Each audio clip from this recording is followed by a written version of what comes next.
रहेछ, कति कमजोर रहेछ देख्न पाएर त्यही देखाउनको लागि हामी यहाँ आएका। राप्रपा जो राजनैतिक पार्टी हो जसले मौका पर्यो भने राजा ल्याउँछु, हिन्दू राष्ट्र ल्याउँछु, संघीयता खारेज गर्छु, देशमा तिमी जस्तो भ्रष्टहरूलाई मौका पर्यो भने जेल हाल्छु भनेर संकल्प गरेर घोषणा पत्रमा आफ्नो कुरा उल्लेख गरेर भोट मागेर देशको पाँचौं पार्टी भएको पार्टी हो। उसलाई भिरकुटी मण्डपमा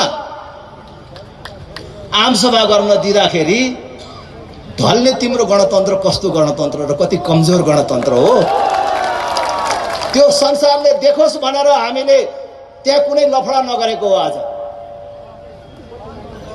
हामीले आह्वान गरेर चारतिरबाट यस्तो जुलुस चारतिरबाट हुन्दियो भने कसलाई छेक्छौँ, कसलाई गोली हान्छौँ?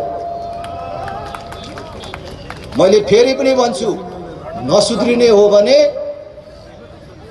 हामी विद्रोहमा जान्छौँ, गोली हान्छौँ, हामी पनि गोली चलाउँछौँ त भन्दिन, तर बालुवाटारलाई घेरेर भात पानी बन्द गरिदिन सक्छौँ। फेरि यो कुरा याद गर्नु।